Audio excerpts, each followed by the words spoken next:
All right, so we're going to do some sci-fi book hunting today. If you didn't know, I like to collect vintage sci-fi paperbacks. I probably like to collect them more than I like to read them, to be honest. Like, I probably don't read as many as I should, but I like to collect them anyway, and I'm sure that some of you can relate to that.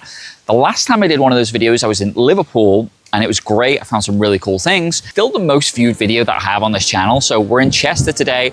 We've got the beautiful Chester Cathedral behind me, and I'm hoping it's a nice old town. There's some cool bookshops. So we're gonna have a look around, see what we find, and hopefully it's something good. So let's see how we get on.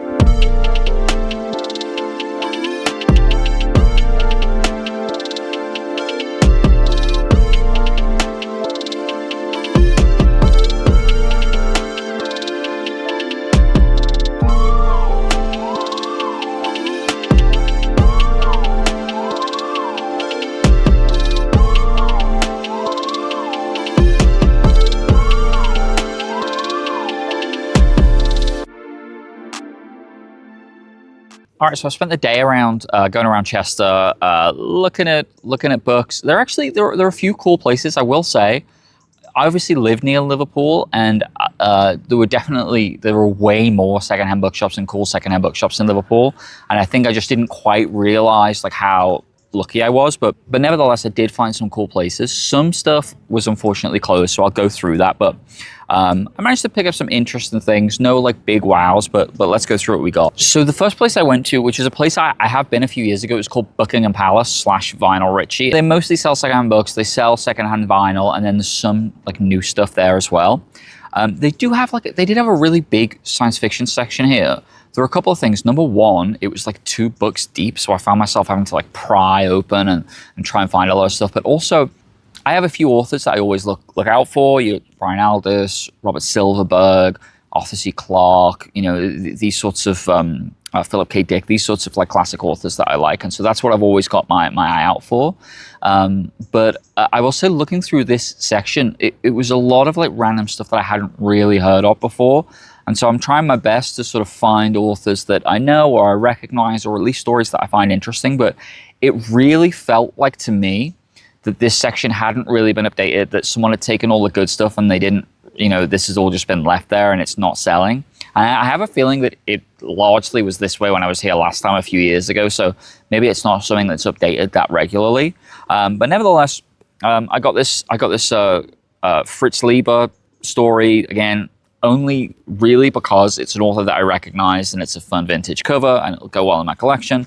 I managed to get this Anne McCaffrey book. Again, I go for names that I recognize because I know, and also names that I recognize, but also names that are kind of highly regarded, that people like, and this sort of thing. So I know at least if I ever do pick it up off the shelf, it'll at least be partly interesting. So this is Decision at Doom by Anne McCaffrey. And then this one, I'd never heard of this guy before, Peter Benchley, but the story looked interesting. The Girl of the Sea of Cortez. I just like the blurb. I don't have many of these hardbacks. It seems short. So, I was just quite interested in that. But other than that, as cool as this shop looked, it just didn't really have anything that was that interesting to me. So yeah, that was that, unfortunately. The next one I went to, there was a really cool looking bookshop, quite small, but it was called Books on the Wall. If you've never been to Chester, it has like a big wall that goes around the city, and it's partly why it's famous. So there was an interesting little bookshop there, but it was unfortunately closed. A lot of these independent bookshops, they just have these owners, and they're not big money spinners, and they can kind of close when they want, and they can take the day off when they want, and this is kind of that sort of situation. So yeah, obviously it's the summer holidays in the UK, so I don't begrudge her. I think she was in there with her daughter, so whatever. We didn't get to go to that one. But the next one was called, I actually struggled to pronounce the name, it was called Amdongus Books, maybe that's what it was called. So correct me on that if you know what that's. Maybe that's some kind of literary reference that I'm not getting. And I would tell you, I walked into this shop and it was super small, and it was one of these shops where it's like a lot of first editions and things like that, and a lot of high prices. And I got that sense immediately that, yeah, there's going to be a lot of high prices in here. It's probably not going to have what I want. I turn the corner and I see this big wall of like the stuff that I love. You know, we had like Arthur C. Clarke, there was some Philip K. Dick, there was some Douglas Adams, and these are like old school Panther science fiction, Del Rey publishing, like really cool covers, and I was like, oh shit. But the thing is, I start looking through them and their prices are quite high. So these ones that I picked up from the last place, they're like £1 each. And by the way, that's kind of like why I like this hobby. I like the fact that it's cheap. I like the fact that I can, you know, spend £20 and come home with a bunch of stuff. But this stuff ranged from sort of like £4 to £20. Some of them were first editions and that kind of thing. So it was, I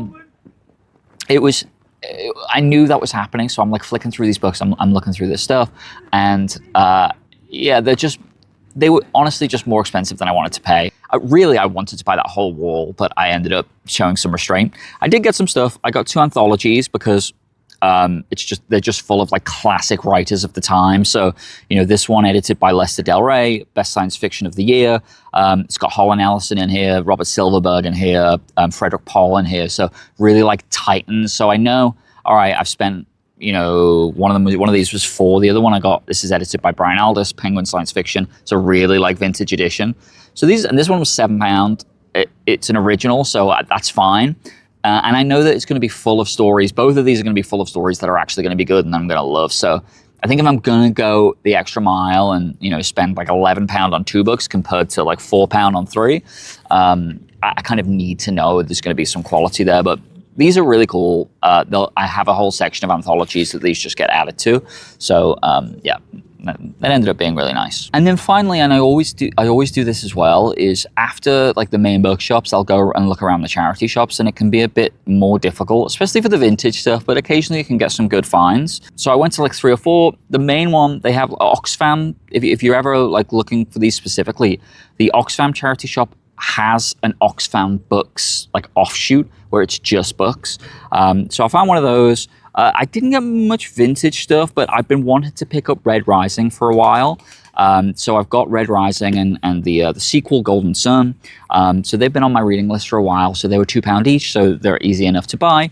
I did get another Anne McCaffrey book, which was To Ride Pegasus, which is, I believe, a standalone novel. So again, cool cover, a vintage paperback, which is exactly the kind of thing I'm looking for.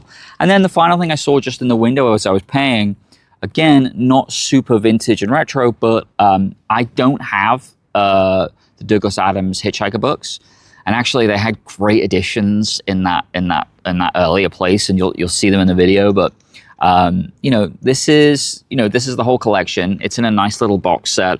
The covers are kind of pretty cool, and nothing's amazing, but it was fairly cheap, and I've got the whole collection now. This is a Picador collection, so it'll just look nice on my shelf, and when I do eventually want to read these, I can do.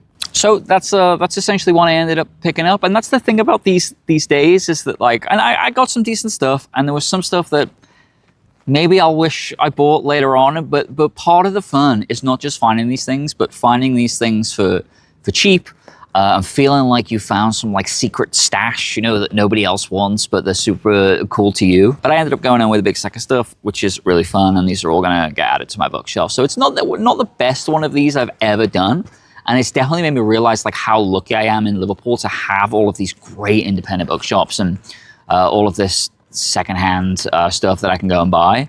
But yeah, let me know, especially if you live in the UK, where would be a great city to go and do this? Because I'll definitely look to do the next one around maybe November, December time. So, you know, do you live in a city where they've got loads of great bookshops where I'm gonna get a really good haul, do you think? Let me know. That'd be really, really great to hear. And don't forget to subscribe to the channel if you like this and if you want to see more. So that's all from me today, and I'll see you next time.